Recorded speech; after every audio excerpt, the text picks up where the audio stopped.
Hi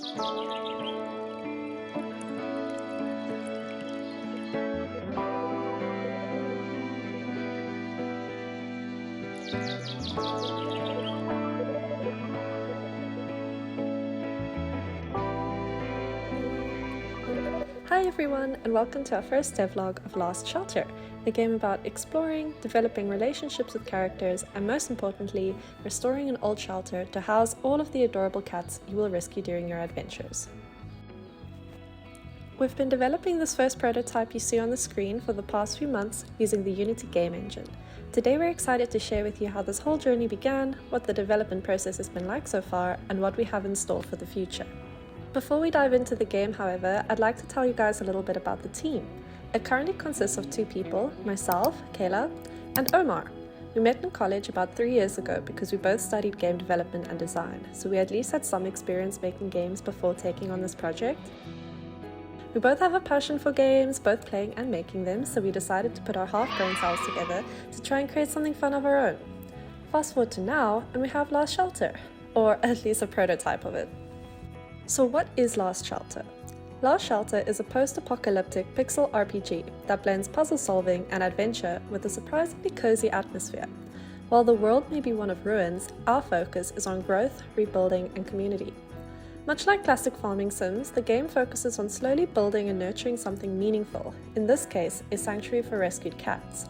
Players will embark on a journey to explore this world, forming relationships with the other characters, maybe even finding romance, all while cultivating an epic cat haven. One of our core features currently in development is the shelter system. Players will be able to rescue a wide variety of cats, from tuxedos and tabbies to the occasional sparkly unicorn cat, and each cat will bring a unique ability that aids exploration or combat. As the shelter expands, so will your capacity to welcome even more cats. However, we'll be diving deeper into this mechanic in a future devlog. In terms of inspiration, Omar and I grew up with very different gaming influences.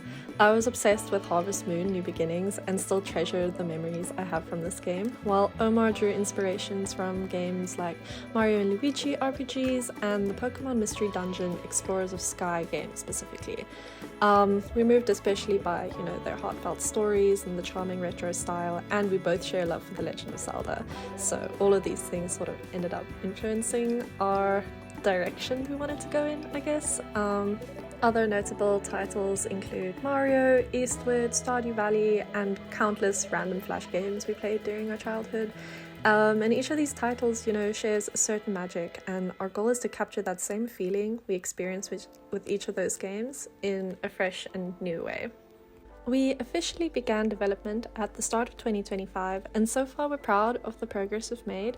As of now, we have a playable prototype that showcases one of our core mechanics, which is switching between the protagonist and the cat. The prototype also highlights our approach to using 3D visual effects in a game that otherwise looks and feels 2D. In terms of visuals, atmosphere is incredibly important to us, and it's been a major focus from the very beginning. Even though the stage of development was meant to be just a prototype, we spent countless hours designing and polishing detailed sprites to bring this world to life.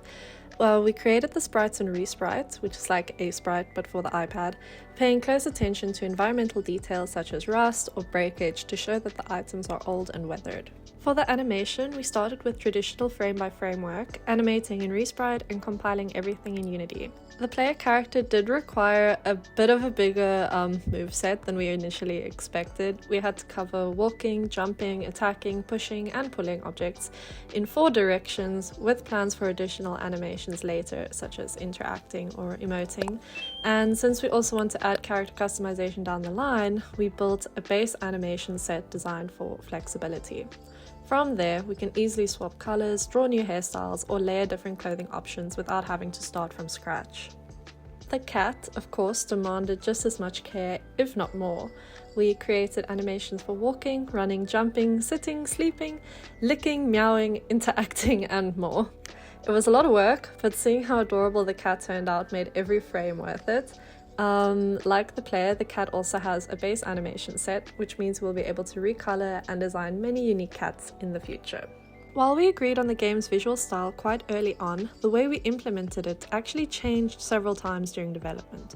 We first built the game in a traditional 2D setup within Unity, laying out environments on the X and Y axes.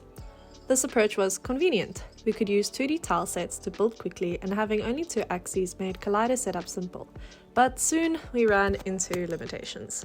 The first challenge was lighting. The way lighting works in Unity 2D is more of a bright color sitting over your sprites, rather than a dynamic light that can be played around with, sort of like the additive blending mode in a drawing program. While still possible to create really beautiful environments within the system, it didn't really capture the feel that we wanted to portray with this project. The bigger challenge, however, came from one of our core features, the cat's ability to jump. From the start, we wanted the player to perform actions like attacking, talking, and moving heavy objects, while the cat could run, jump, and crawl through small spaces. But if you've ever tried implementing jumping in a top-down 2D game, you know it's messy. The cat needed to move up on the y-axis during a jump, but that meant colliders had to disable while jumping and re-enable on the other side. We also wanted natural falling, which means allowing the cat to drop back down without extra input. Our first attempt was having a formula to make the cat jump in a parabolic arc and calculate the landing position. This worked well visually, but was a pain to implement functionally, especially when it came to landing onto higher ground. Eventually, we decided to scrap the pure 2D system and rebuild the game entirely in 3D. This is common practice in game development. Many 2D games are actually made in 3D environments, and now we understand why. We still wanted the tiling workflow of 2D design, but with 3D ground tiles, similar to a voxel-based game like Minecraft. To achieve this, we used a package called Auto Tiles 3D, which let us wrap our existing 2D tile textures onto flat meshes. This gave us the best of both worlds. We could still tile environments as before, but with the added depth and flexibility of 3D. We then angled the camera at 45 degrees to achieve a clean top-down orthographic perspective and angled most of our sprites to match. With this setup, our environment came back to life, and this time, jumping mechanics became far easier to implement, using traditional physics-based jumping rather than figuring things out with formulas. A central gameplay mechanic in Last Shelter is the ability to switch control between the human protagonist and the cat companion. This feature is more than just a novel control scheme, it's the foundation for our puzzle design and exploration. Each character has distinct abilities. The human can attack enemies, move heavy objects, and the cat can jump onto higher platforms, squeeze through tight spaces, and trigger mechanisms that are otherwise out of reach. Players must strategically alternate between these two characters to overcome environmental challenges, with many puzzles requiring cooperation between the two. For example, the cat might need to jump to a ledge to activate a switch that lowers a bridge for the human, who can then clear a path of debris that was blocking the cat's progress elsewhere. Under the hood, the system works by tracking which character is currently active through the game manager. Only the active character responds to player input, while the other stays idle. When the player presses the swap button, control seamlessly transfers to the other character, the camera follows the new active character, and all movement and attack states update correctly. When the player is active, the cat will cutely follow them around, while the player stays in place when the cat is being controlled. Upon swapping back, the cat automatically follows the player again. While this system worked great, we realized it also created a problem. When the cat and player needed to work separately to solve puzzles, we can't always have the cat running back to the player every time controls are switched. So in certain areas, we use a nav mesh to check if there is an actual path the cat can make back to the player. If not, the cat stays in place until the player and cat can be reunited properly. While we focused a lot on building the cozy aspects of Last Shelter, we wanted the world to feel genuinely post-apocalyptic too.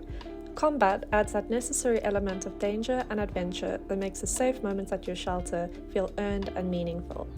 Our goal with the combat is to create a system which is both approachable yet satisfying. The player character handles most of the direct fighting, and the cat plays a supporting role, providing special attacks or effects to aid the character in combat, but more on that at a later time. We're still figuring out exactly how we want the combat to play out, so right now we've implemented a modular combo system using scriptable objects. Basically, every attack in the combo is its own scriptable object with its own triggers, values, and what attack it chains into. The attack which ends the combo doesn't change into anything, so we can easily add and remove steps as we please. Since the cat itself has no way to defend itself, if encountering an enemy while controlling the cat on its own, the poor little cat will get scared and run back to the player, forcing the controls back onto the player. So far, we have little blue slimes as the main placeholder for the enemy, but we are planning to implement a variety of enemy types that require different approaches to defeat. From smaller creatures that test your basic combat skills, to larger, more imposing threats that might require specific abilities to overcome. The difficulty scales gradually as you explore further and further from your shelter. Though combat is an important element, we want to be careful to balance it with the game's cozy atmospheres. We want fights to be challenging, but not punishing, and we want players to always have the option to retreat to safety if they're feeling overwhelmed. This approach supports our core philosophy that our shelter should be about rebuilding and growth rather than constant danger. Next, I'll talk about our push and pulling system. The way it works is pretty simple for the player. If you walk up to an object and press E, your character latches onto it. From there, you can either push or pull depending on which way you move. We lock the movement to a single axis so the player and the object stay aligned. No weird diagonal sliding. Behind the scenes, the script does a few things at once. First, it raycasts in front of the player to see if you're actually facing a valid object. Then, if it finds one, it checks whether that object has a script we call push-pullable. We know, very on the nose. That script is basically a flag system. It tells the controller whether this object can be pushed, pulled, or both. Without that script, the object just won't respond. Once you're engaged, the controller takes over movement. The player's normal movement in combat script gets disabled, and instead we move the player and the object together using physics. We also added proper animation handling so your character switches smoothly between idle, pushing, and pulling states. We also have a little script for the cat to follow the player at a distance since we were running into the cat blocking the item that needed to be pushed. One cool extra we added, we also detect trigger zones along the object's path. So if you push a cart into a goal area or puzzle switch, the system notifies the trigger right away. That gives us a lot of flexibility for level design. All in all, the system makes moving heavy objects feel grounded and interactive while still being simple for us to expand later on. So what's next? I think this just about concludes the important stuff we've implemented so far, but is far from the final product.